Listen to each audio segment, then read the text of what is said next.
maareeyaha dekedaha Jamhuuriyadda Soomaaliland Siciid Xasan Cabdilaahi oo maanta hor yimid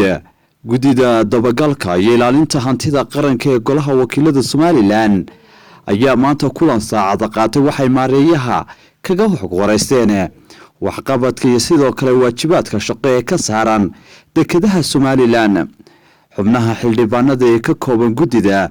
dabagalka iyo ilaalinta hantida qaranka oo saacado kooban ku qaatay xarunta aqalka golaha wakiilada ayaa markii kulankaasi soo dhamaaday isla markaasina maadaama warbaahintu dibadka joog ka ahayd markii kulanku soo idlaaday warfidyeennada waxaa la hadlay maareeyaha dekedaha Soomaaliland Siciid Xasan Cabdilaahi waxaanu ka xog waramay kulankii uu la yeeshay gudida waxaan hoosta ka xariiqay in warbixino ku saabsan dekedaha Soomaaliland oo gudida hordhigay isla markaasina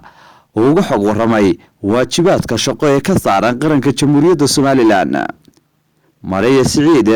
oo dhanka kale wax laga weydiiyay arrimo ku saabsan sida uu maamulo shaqaalaha dekeda Berbera ayaa ku jawaabay alxamdulillaah rabbil caalamiin ilaahay baa mahad marka hore marlabaadka waxaan mahad celinayaa gudiga dabagalka hantida qaranka oo halkan igu su'aalo badan iga weydiisay ku saabsan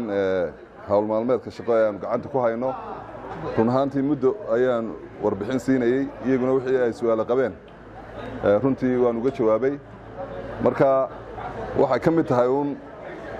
waajibaadka shaqo ee qarankan cid walba wakiilka uga tahay iyaguna waajibkoodii bay gudanayeen aniguna waajibkaygii run ahaantii si fiican ugu soo gabagaboobay shirkaasi runtii waa su'aal fiican waan hoos baan u eegnay waanu ka jawaabnay waanu xalinay arrintii mar haday tahay goobta goob shaqo cabasho iyo isqabsho iyo muranbo u imanaya marka runtii si wanaagsan baan ku xalinay shaqaduna si fiican bay u socotaa in ka badan 5,000 oo qof baa ka shaqeeya meesha marka inuu muran yimaada waa Khalid Yusuf Xasan Fantastic Television ka Ariel magaalada caasimadda Soomaaliland Hargeysa.